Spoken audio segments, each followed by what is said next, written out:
takisto popieral akýkoľvek luxus minulosti, na ktorý sme mu došli. A aj ten Baštrákov byt si užíval ukradnutý z daní za smiešný nájom a 7 rokov sa tam tváril na Boha.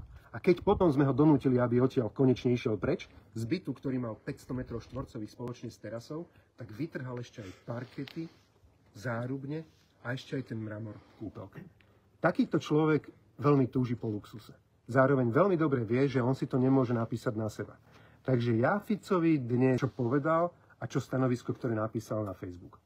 Že si tu nekúpil pozemok a že tu nestavia žiadnu vilu. Lebo on si nemôže dovoliť, aby tu čokoľvek kúpil vo vlastnom mene a čokoľvek stával vo vlastnom mene. Nemôže to napísať rovnako ani na jeho manželku, lebo vie, že ani spoločne by takýto príjem v žiadnom prípade nemali. A duplo manželku, ktorú podvádza po celom svete, kde za diktátormi chodí a berie tam tú svoju pobehlicu. Tá manželka by v žiadnom prípade od neho asi nechcela mu robiť alibi, aby si tu znova teraz na ňu napísal nejakú luxusnú vilu. Takže sme tu, chceme sa dopátrať pravdy a Roba Fica by som chcel vyzvať, aby mal odvahu.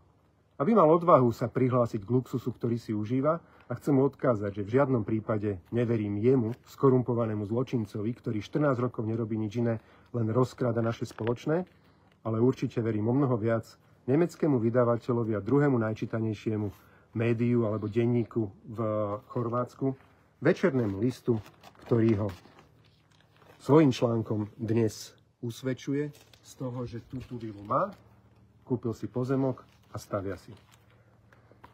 Uvidíme zajtra. Sú tu so mnou aj Julo Jakab, aj Rastio Krátky. Ahojte. Strávime tu... Čaute. A strávime tu spolu, hovorím, s domácimi niekoľko hodín a budeme sa snažiť dopátrať pravdy. Po ceste sme volali redaktorke, ktorá napísala ten článok vo Večernom liste. Pýtali sme sa jej, ako hodnovernú má tú informáciu a povedala, že podľa jej informácií, a teda má tie informácie overené, si Fico tú pozemok kúpil, stavia tú vilu, ale nie v svojom mene. Ja pevne verím, že aj tak, ako aj píše v tom článku, že postupne bude pridávať ďalšie informácie, že to aj urobí, ale chceli sme vás pozdraviť na Slovensko, že nám Slovensko nie je ukradnuté. Lebo keď politici budú kradnúť a budú si vyvážať nakradnuté peniaze do takýchto luxusných prímorských destinácií, tak dotedy na Slovensku nebude dobre. Áno, bude pár tiet, ktoré dobromyselne budú tlieskať a za kytičku sa nechajú kúpiť a opäť mu to tam hodia. Ale ostatné až milióny ľudí na Slovensku zbytočne budú trpieť. Za 14 rokov Robert Fico nás dostal na spodné priečky všetkých možných rebríčkov. Už sme horší ako Bulharsko a Rumunsko. To je výsledok vlád Roberta Fica.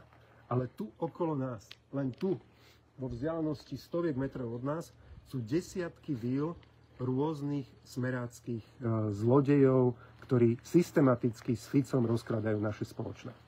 Rôznych smeráckých prisluhovačov Roberta Fica a zajtra vám ukážeme priamo ich vily, ktoré sme tu medzičasom za tú chvíľku dokázali identifikovať. Čaute, čaute, vidíme sa zajtra. Poprosím Jula Jakaba.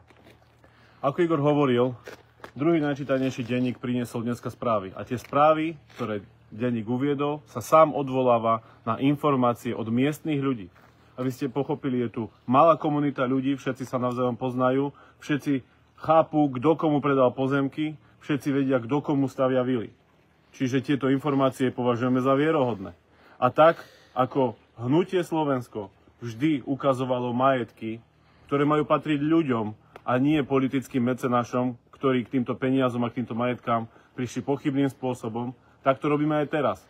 Spomente si, kto objavil počiatkovú vilu, kto na ňu upozornil, kto vycestoval do Francúzska za počiatkovou vilou, kto vycestoval do Francúzska za Kažimírovou vilou. V obidvoch prípadoch sme to boli my, keď sa ukázalo, že Robert Fico si užíva zlaté vane vo Vietname. Kto vycestoval a kto ukázal celému Slovensku a celému národu zlatú vaňu, ten opulentný luxus za tisíce eur na jednu noc. Bolo to Hnutie Slovensko, bol to Igor Matovič a boli sme to my, ktorí chodíme a ukazujeme tento majetok, aby všetci ľudia na Slovensku videli, že politici, ktorí nemali ako nadobudnúť tento majetok počas celého svojho života, aj keby si všetky peniaze odkladali, aj keby nič vo svojom živote nejedli, tak si nedokážu tento majetok vybaviť, nevedia si ho dopriať, nevedia si ho kúpiť. A to je to, čo ukazujeme ľuďom a čo ukazujeme celému národu. A zajtra to uvidíte aj na vlastné oči, aké miliónové vily sme tu objavili, komu patria a tak ďalej. Samozrejme, Robert Fico ani nikto z vrcholových politikov to nikdy nemá napísané priamo na seba. Vždy to robia rôznymi spôsobmi, aby ľudia nevideli. Aby mohli povedať, že to nie je a to nie sú moje. Ale všetci si pozrite, prosím vás, fotky na Google, kde sa títo politici chodia rekreovať, kde ich nafotili bulvárne médiá, kde Robert Fico trávil svoj čas, potom ako bol postrelený a kde si liečil svoje rany. Bolo to presne tu a tie fotky si môžete pozrieť, sú voľne dostupné. Môžete si pozrieť, v ktorých miestach sa pohyboval. My v týchto miestach teraz stojíme a stojíme s vydaním druhého najčítanejšieho denníka chorvátskeho, ktorý hovorí o tom, že presne v tých miestach, kde všetci poznáte tie fotky, že Robert Fico tu má svoje majetky a že sa mu tu stavia vila a že tu má svoj pozemok. A nie len on, ale aj ostatní. A ako hovorím, že je to založené na údajoch, ktoré majú od ľudí, ktorí tu bývajú a ktorí tu pracujú a ktorí vedia, čo sa tu deje. A preto vy, keď sa aj rozprávate napríklad zajtra v práci alebo kedykoľvek aj s inými ľuďmi, ktorí možno volia súčasnú koalíciu, povedzte im, teraz, keď ide tretia konsolidácia, keď už boli dve, keď zobrali rodičovský dôchodok, keď zobrali daňový bonus na dieťa, keď sa zvýšila DPH na 23%, keď ide transakčná daň, ktorá zničí našu ekonomiku, keď vám znížili odvody do druhého piliera a tým vás ochudobňujú na vašom dôchodku, ktorého sa dúfajme všetci, že dožijeme ešte. Lebo budeme musieť splácať nenormálne dlžoby, ktorá táto vláda robí. Aj keď sa vyhovárajú na predchádzajúce vlády. Aj keď sa vyhovárajú na Igora Matoviča, aký dlh urobil. A pritom oni míňajú dvakrát toľko a nemajú žiadne krízy. A oni, koho sa na Slovensku nestarajú len sami o seba a na všetkých ľudí uvalili konsolidáciu. A teraz chystajú tretiu konsolidáciu. Miliardy eur vám ťahajú z peňaženiek, lebo oni nevedia šetriť. A nevedia šetriť aj na svojich platoch, ktoré si opulentne a absolútne, že nehorazne, a to svet nevidel, ako si tie platy zvyšujú, Robert Fico 12 000 eur mesačne. A aj tak si proste podradne a pod rúškom tmy, teraz sme v takej tme, pod takýmto rúškom tmy si zabezpečujú oni svoje majetky, o ktorých sa musíte dozvedať z rôznych mimo nášho Slovenska, mimo médií z iných krajín. Ako sme dneska hovorili, chorvátske číslo 2 denník, ktorý sa tu tlačí vo veľkom. A ktorí si ľudia čítajú a si hovoria, že čo ten Robert Fico, čo tu robí? Perie tu ruské ruble? Prečo nie je na Kríme? Prečo nie je na ruskom pobreží? Kde je Ľuboš Blaha, ktorý z Moskvy kričal, že Rusko vyhráva, Európa prehráva? Prečo Robert Fico je v Chorvátsku? Prečo jeho všetci mecenaši majú v Chorvátsku vily? Alebo na Azurovom pobreží? A nemajú v Rusku a nemajú na Kríme? A nemajú tam niekde na Kamčatke. Ale tu majú. Toto je farizejstvo súčasnej vlády. A na to sme prišli upozorniť. A tak jak Julo povedal vlastne, že prečo nie je na Kryme, tak to je zaujímavé, že keď si prečítate aj diskusiu priamo pod tým nedeľným listom, pod tým chorvátskym denníkom, či už na Facebooku alebo na ich stránke, tak Chorváti sami sa pýtajú, že a prečo Fico nejde na Krym? Čo tu pere ruble? A posielajú ho kade ľahšie. Je vidieť, že čo si Chorváti o tomto Putinovom agentovi myslia a najradšej by boli, aby sem jednoducho neprišiel.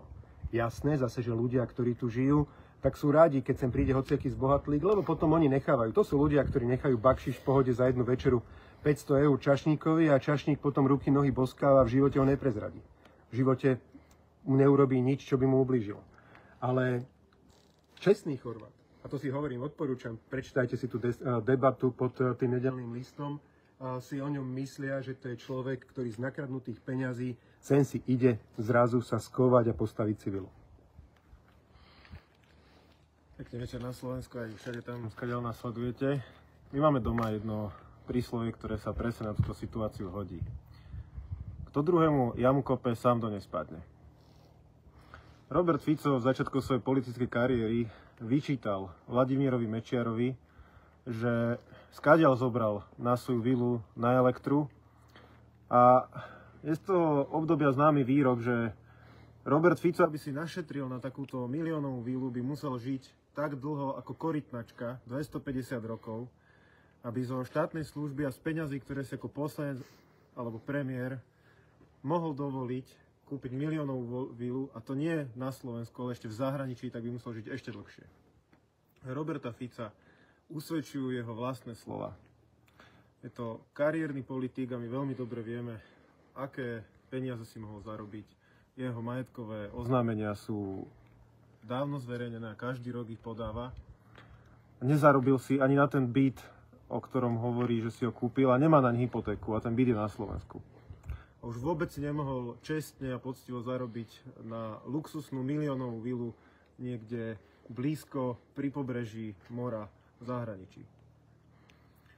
Robert Fico je ukážkový typ starého politika, ktorý je taký pohrobok socializmu. Ľuďom dlhé roky sľubuje, hovorilo, povedzme si už len taký ten základný sľub, ktorý všetci poznáme, diaľnica do Košíc. Spýtajte sa sami seba, či ste na Slovensku neodviedli dosť daní, dosť odvodov za tie 4 obdobia vlády Roberta Fica na to, aby tá diaľnica už dávno stála. Kde sú tie peniaze? Nie sú náhodou aj tu, kde si stávajú smeráci svoje honosné miliónové vily? Nie sú náhodou tam, kde Robert Fico chodí na svoje luxusné dovolenky? Kto druhému jamu kope, sám do nej spadne. A Robert Fico sa presne chytil do pásce, ktorú si sám nachystal. Je to neslobodný človek. Neslobodný politik, ktorý už nemá kam ísť. Najlepšiu vizitku o jeho politickej kariére a o jeho výsledkoch toho, akým dobrým premiérom, respektíve akým zlým premiérom je, dáva jeho životný príbeh. Pretože tá najhoršia vizitka, ktorá môže byť po 4 rokoch vlády, je, že si svoju dôchodok, svoju rentu začnete plánovať mimo krajiny, kde ste vládli. Pravdepodobne cíti, že doma nemá priateľov, že zradil Slovensko, že nedodržal sľuby za 13 rokov, ktoré vládol, že si nezarobil na svoj luxusný životný štýl, nezarobil si na byt, v ktorom býval v najluxusnejšej časti Bratislavy. Dlhé roky daňovému podvodníkovi dával nájom, ktorý bol hlboko pod cenu. Nezarobil si ani na ten luxusný kaštiel, do ktorého sa chodil kúpať a z ktorého sa tiež musel vymotávať a nevedel vysvetliť, skadiaľ má na to, aby mohol užívať také veľké majetky a chodívať, rekreovať a kúpať sa do luxusného kaštieľa. Nezarobil si ani na svoj byt, v ktorom býva, ktorý si kúpil bez hypotéky od svojho spolustraníka a dostal na ňu mimoriadnu zľavu. A nezarobil si ani na to a na tie majetky, ktoré užíva v zahraničí. Predal Slovensko, sľuboval, že bude dobre, ale ľuďom dal akurát tak studenú misu šošovice, ale sám si užíva zlaté majetky, honosné vily, byty o rozlohe, ktorá sa nám ani nesníva bežným ľuďom. Jeho byt, ktorý mal u Ladislava Bašternáka, bol väčší ako viacgeneračný dom na Orave. Toto je výsledok Roberta Fica, toto je výsledok jeho vlád a zajtra vám budeme hovoriť o tom viac a ukážeme vám konkrétne veci. Ja ste to veľmi dobre povedal, lebo Robert Fico sa správa presne ako taký komunistický papaláš. Že zoberte si, kto je premiérom našej krajiny. Premiérom našej krajiny je človek, ktorý má vilu pri Stredozemnom mori a má byt, na ktorého teraz sa môže pristať vrtuľník a chodí sa kúpať do zlatých vaní do Vietnamu. Tak toto je premiér Slovenskej republiky. Bohužiaľ. No nič, pozdravím vás na Slovensko, venujte sa rodinám, my si tu už nejaký bejvak nájdeme a ráno sa vidíme. Ráno, respektíve my si ráno odrobíme tú robotu a chceme identifikovať rôzne tie vily, lebo však akože postupne tie informácie však prichádzali o tom, že práve v tejto dedinke a vo vedľajšej Rogoznici sa tá smerácka mafia kebyže vyrojila, poskupovali to, možno tu majú každý tretí dom. Takže niekoľko z nich zajtra určite zidentifikujeme, chceme vám ich ukázať, tak možno niekedy pred obedom alebo okolo obeda sa vám prihlásime. A nie je to príjemné chodiť takto niekam krížom, krážom po Európe a ukazovať majetky týchto zločincov. Ale je to naša robota, lebo mali by sme ísť korupcii po krku a čo viac je korupcia, keď si politik, ktorý nemá oficiálne zarobené peniaze, nikdy nepodnikal, a zrazu užíva majetky, ktoré sú vysoko, vysoko nad jeho možnosti. Preto sme tu, preto sa verejne budeme pýtať zajtra aj ďalšie otázky Roberta Fica spolu s vami a vo vašom mene. Čaute, čaute a dobrú noc. Ahojte, pekný večer. Ahojte.